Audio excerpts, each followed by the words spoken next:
Hello everyone and welcome to the first in a new series of TFS videos called TFS Scotchtoberfest. Now in this series of videos what I'm hoping to do is basically stuff to do with Scotchtoberfest. So I guess we'll install Windows 98 on a Compaq Armada.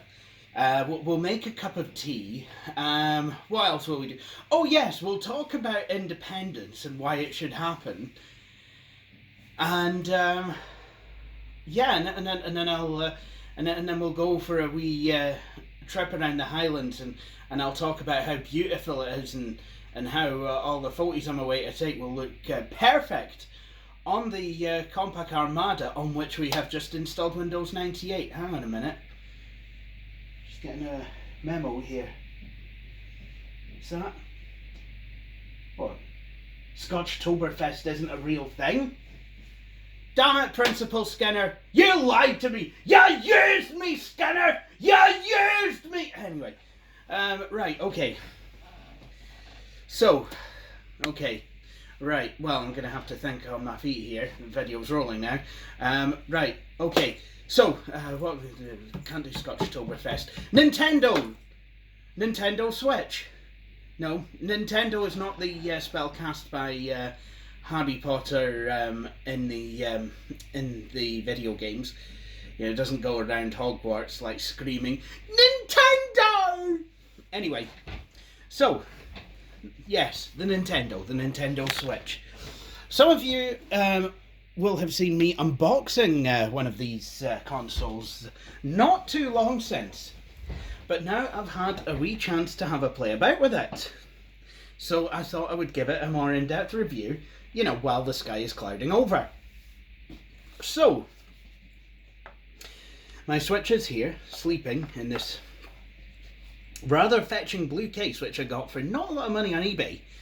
I think I probably spent under a tenner on it. So I may as well talk a bit about the case as well. It's not an official Nintendo one. It does have a nice wee carry handle. That's very nice. So if I open this up now, then it's upside down. Right. So it's a multi kind of tiered case. So you have an accessories pocket here. So here we have wrist strap attachments for the Joy-Cons.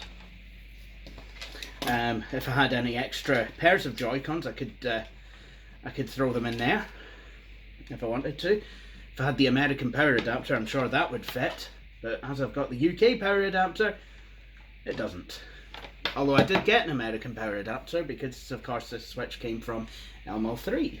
I do have a place for multiple game cartridges to go, and in there I have Super Mario Odyssey, which I have been playing, quite a good game, and no, I have not tasted these cartridges. I mean, I was a wee bit tempted, but no, that's it's not really my prerogative to lick a Nintendo Switch cartridge. And I think it's precisely because I've not licked a Nintendo Switch cartridge. I've had, at least some opportunity to, you know what, never mind. So, Nintendo Switch.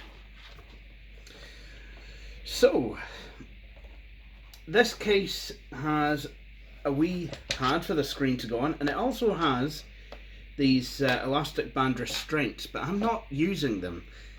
I know it's a bit of a foolish move, but I've found that the Joy-Cons can quite easily get caught on them, and given the problems with Joy-Con drift, I would, yeah, no.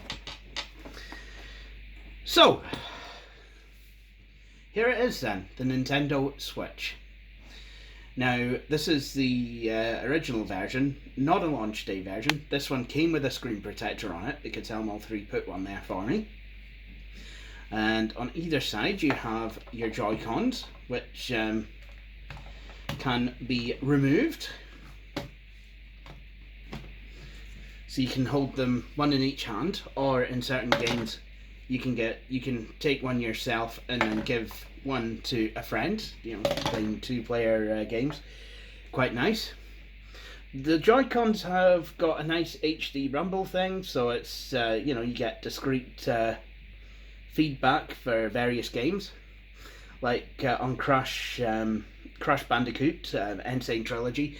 If you're on one of the platforms that will only stay put for a wee bit before giving way, then you get a wee bit of vibration in the controller to actually tell you that, hey, you're on a platform that's a wee bit sugly and it's a way to fall down.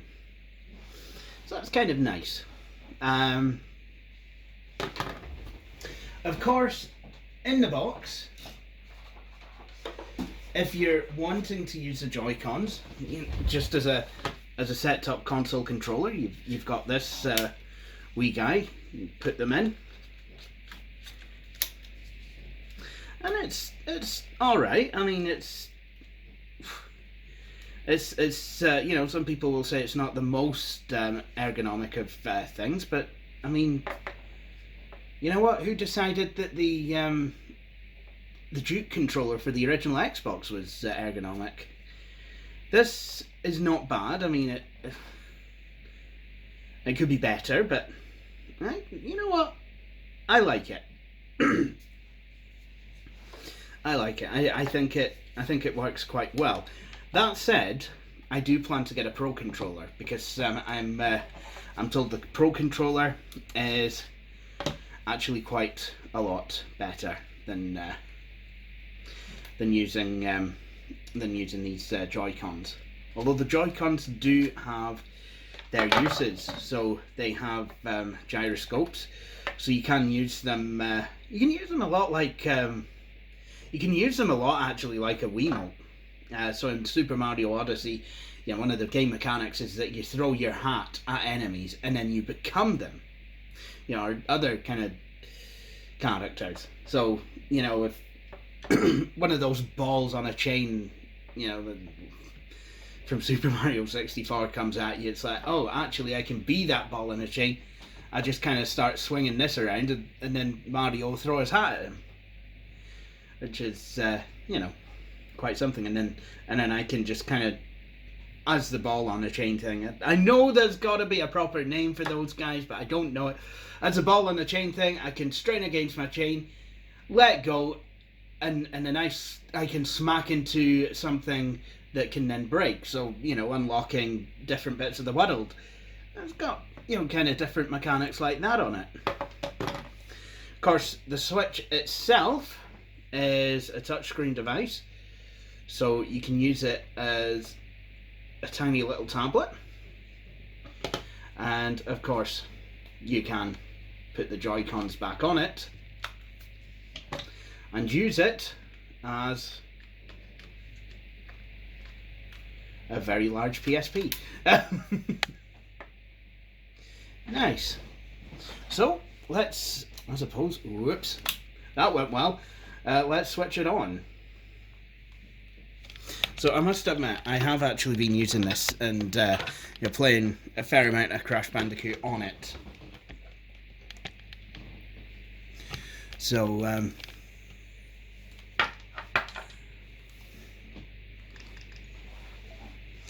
so you start up the Switch and you get you've got your different games. So that's Crash Bandicoot. It's there, it's installed. The cartridge is actually loaded. Tetris 99 I got for free because I got the Switch Online thing. Virtua Racing cost me £4 on the Nintendo store. The Super Nintendo and the Super NES and NES virtual consoles are a thing that I got with my Switch Online membership. Cost $17.99 a year, and well, I get these guys with it. This is pretty damn amazing. I mean, look at all these games. Look at them all. Just, oh, it's brilliant. I love it. I honestly.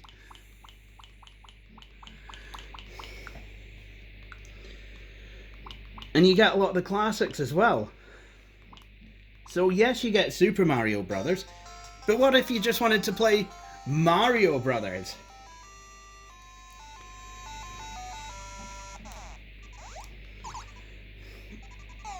I used the POW. I wasn't supposed to do that.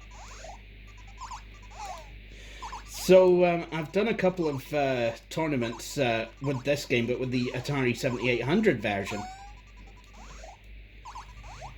I'm going to teach you the lesson that it is not okay to be a turtle. Wah!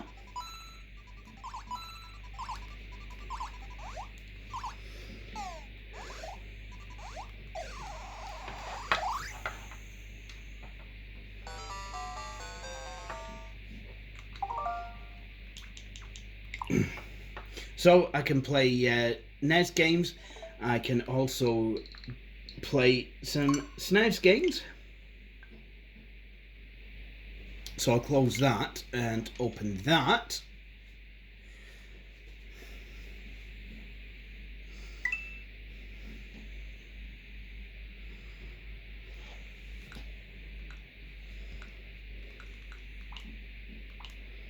So I've got, you know, a number of games, including the original Super Mario Kart. So that's Super Mario Kart on the Super Nintendo Virtual Console thingamajig. And I get that with my Nintendo Switch Online subscription. Very nice. I also got access to Tetris 99, which is a multiplayer version of the classic. I mean, I would like to be able to play it myself, you know, without having to be competitive. I just want to relax and play it. I don't want to be waiting around for matchmaking and all that nonsense. But you can buy the physical version of the game, which unlocks a few more things and gives you a Switch Online subscription for a year. So that's probably not the worst value thing in the world, which is a good thing, because a lot of the games for the Switch that you actually really want, they cost a lot of money. Pokemon Let's Go has been out for quite a while now, about a year if not more. That's in-game is still $45.99. If you want the new Pokemon game, Sword and or Shield, $54.99. Why? Why is it that much? Stop it. Also other apps that you can get, like YouTube, and of course here's Mario Odyssey. So we have, I can show you a wee bit of Crash Bandicoot.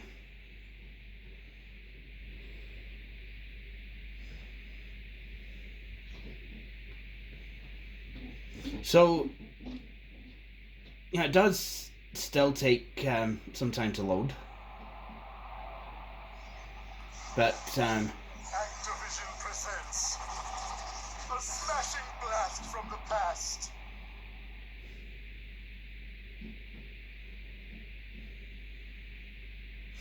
I know on the PS, My vicarious visions. I know on the PC and PS4 versions you don't have that load-on screen between the Activision and Vicarious Visions idents. It's Crash! It's Crash Bandicoot!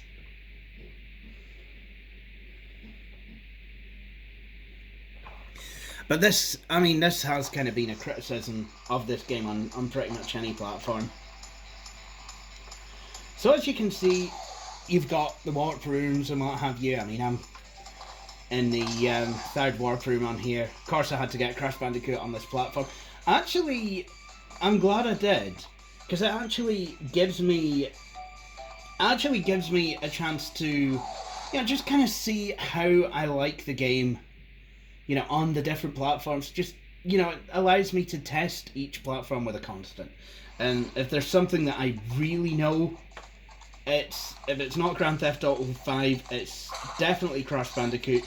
This is a high definition remake of a series of games that I've been playing now for the best part of 20 years, and bloody hell do I feel old saying that, but yeah. But no, I mean, I have been playing these games for a very long time, pretty much as they came out. And, you know, I mean, I was fascinated to see, you know, what the games would look like in high definition. But I must admit, I don't think I've been disappointed. You know what, I'm not going to bother going down there. Because I've already been down here. I'm just literally doing this to kind of show off the Switch. So yeah, I mean, here's so as you can see, I can use the D-pad instead of the Joy-Con. But because of the way the D-pad is positioned on the on here, it is a bit awkward. A lot of people have taken issue with these button-like directional buttons, which on the Switch Lite is actually a D-pad. Personally, it's not something that's bothered me. I'm going to be completely honest. It really hasn't. I know it's strange. I'm surprised too, but no, I've been perfectly fine with it. You know, yeah.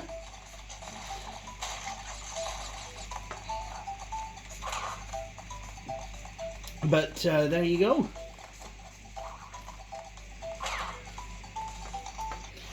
So that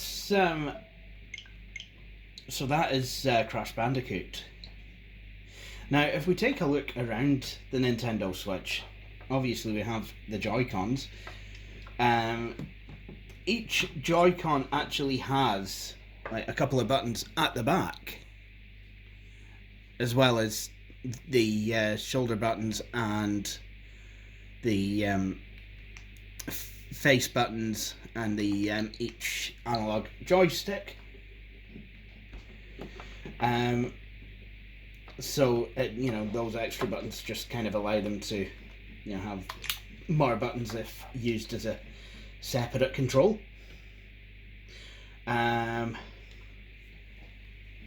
So on the top you have the power button, volume down, volume up. You have an exhaust port there. There is, I believe, a fan in this. You've got your headphone port, socket, and then in here you have your game card. So this is where your cartridge lives when you're playing it. Crash Bandicoot. Nice. Now somewhere in here there's a 32 gig SD card. Now I'm gonna be honest, I don't know where that somewhere is. That's really good. Oh, there it is. There it is.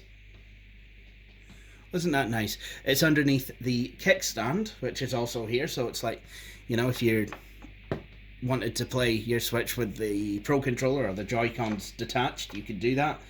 On the regular Switch, you can't do that on the Switch Lite. There's, I mean, obviously the Joy-Cons are not detachable, but you know, even if you wanted to watch a YouTube video, it would be nice if you still had the kickstand. But there you go. You do have a kickstand on here, and it does feel a wee bit flimsy, if I'm going to be completely honest. But there you go. On the bottom of the Switch, there really is nothing apart from your serial number and the USB Type-C port, and the bottom of the kickstand, which you, like I said, you lift up, and that would reveal to you your SD card.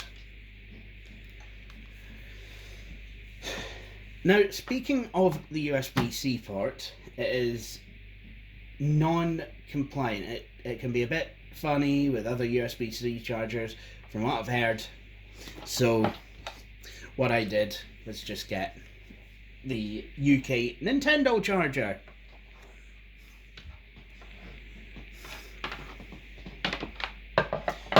Now, the main reason that this console is called the Switch, which, let's be honest, is a bit of a silly name, is because you can use it as a portable console, but you can also use it as a set-top console. And the way that you do that is when you want to use it as a set-top console, you dock it. And here is the dock. Here's where basically all the magic happens. When you dock the console, you get a bit more extra power, so the games run a wee bit quicker, and a wee bit, I think some have better graphics or what have you.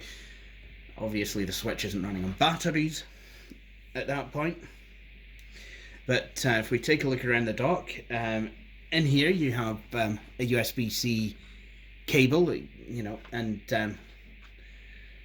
some kind of guide that the Switch will kind of sit on, as it were, when it's docked. Unfortunately, there has been problems with a few of these docks because it scratched the screen, which is why LML3 actually put a screen protector on this one. Also, there have been problems of it overheating in the dock, which is why some people have gone to third-party docks. Nintendo has obviously tried to discourage that by saying third-party docks could blow up your console and all kinds of bad things could happen. But this dock does, if I'm honest, feel a wee bit flimsy. So we have a couple of USB ports on the side, and then if we go to the back, you fold this bit down and you've got connections for a USB 3 connection, HDMI out, and your AC adapter. So if I wanted to charge my Switch on my bedside table, I'd have to go around here and unplug it, and it's a bit of a kerfuffle, if I'm honest. But the way that the Switch docks is you just literally drop it in like there, and if it was actually connected to a TV, it would actually then start showing up on there. So, with that in mind, let's do just that. I will say though, I do like the way that all these cables are organised. Got your power adapter in, a USB cable and HDMI, and they all go out through this opening at the back that you can then close this compartment, and all the wires all exit from the same point. So that does leave things nice and tidy. I can stick that behind the TV because it's not going to be much use to me in front, is it? So let's play, shall we? So we need to switch on the TV. That might work.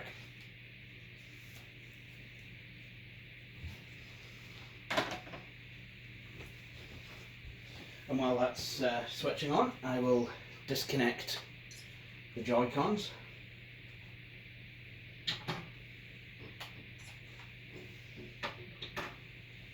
So I do wonder what this USB... I did get a USB-C cable. I wonder really what that's for.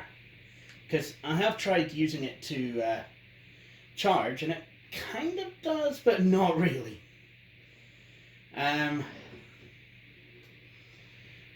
Yeah, so USB-C cable.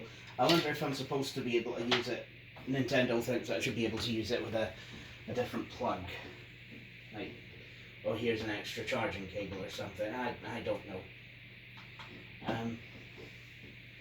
But as soon as I dock the Switch, there we go. And it's charging and everything.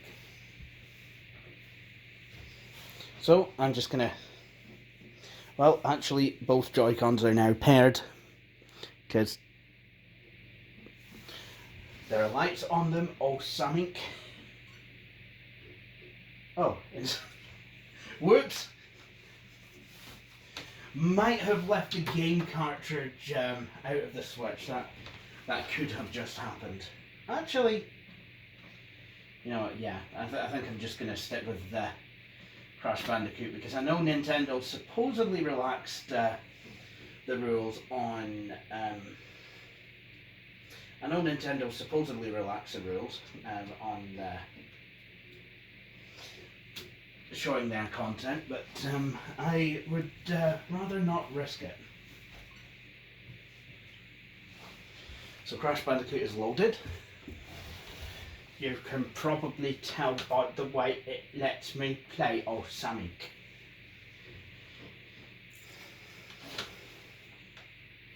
So once again, gotta go through the palaver of loading the game.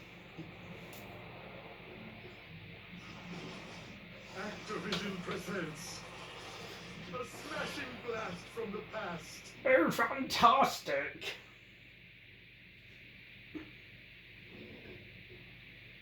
Developed by Vicarious Vision.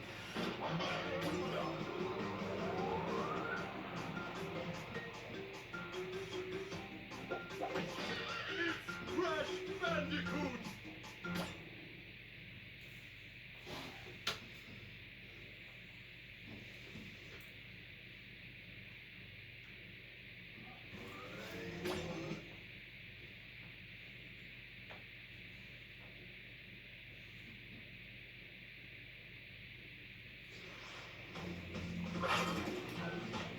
So,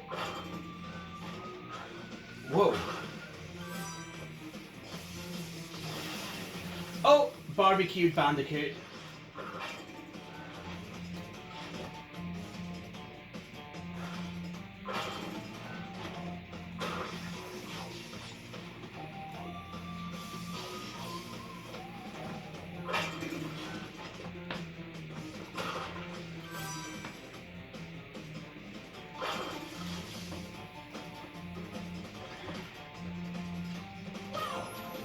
Alright, I didn't see that. Oh well.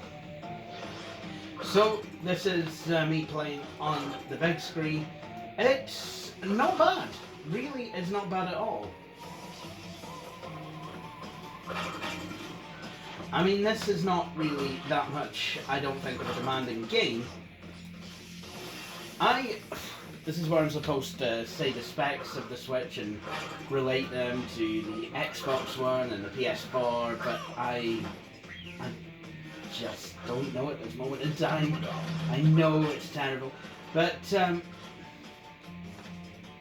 it's I find it quite funny. I mean, Nintendo has always kind of been a wee bit of a step behind, but at the same time, the last couple of rounds they have been the first to release their next console generation. Like you know, they came out with the Wii U a year or two before the Xbox One or PS4 came out. What generation does the Switch belong to? I'm not really sure.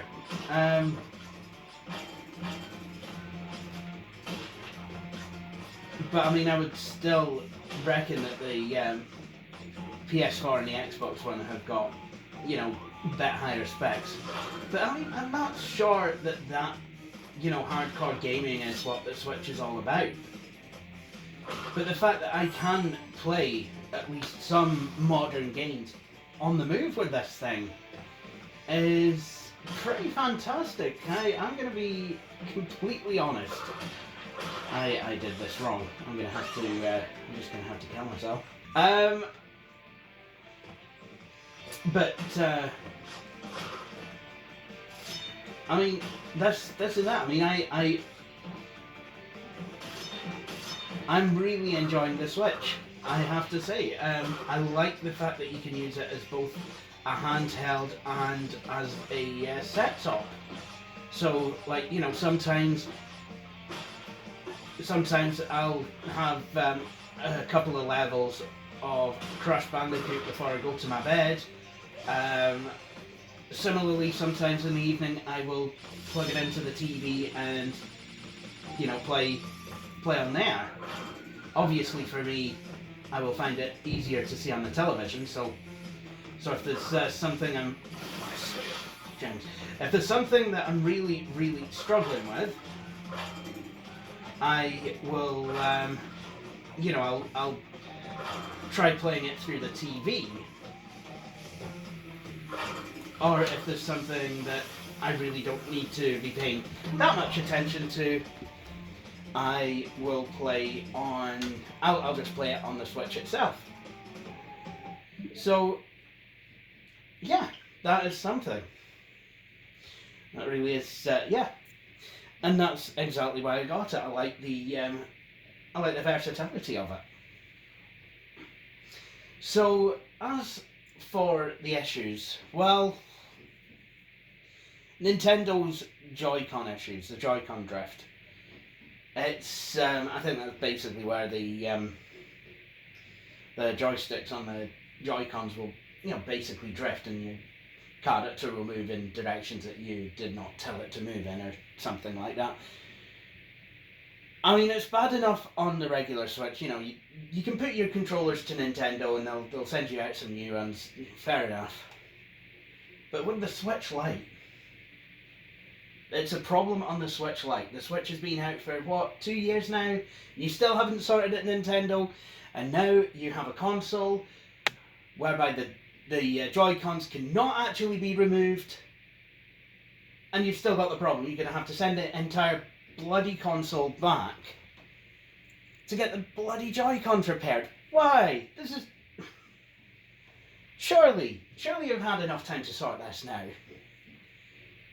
And, the dock scratching the screen, I'm not sure how that's going at the moment, but yeah, still, it's not something that I like the sound of. But apart from those minor things, although the Joy-Con drift I would say is pretty major, get that ironed out, and I definitely say I would recommend the Nintendo Switch. Absolutely brilliant little system. Is it going to woo people away from the Xboxes and PlayStation 4s? Well, just depends what kind of games you play.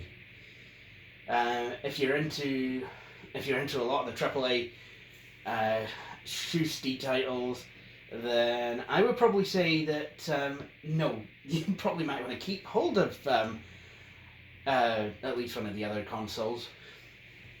But certainly, if you like the Mario kind of games, or the stuff like platformers or Pokemon and things like that, then you're definitely going to want to get yourself a Nintendo Switch. So, with that, I think I will end this video here. I hope you've all enjoyed watching. If you have, please feel free to subscribe to my channel. And I hope you all join me for my next video. Cheery bye.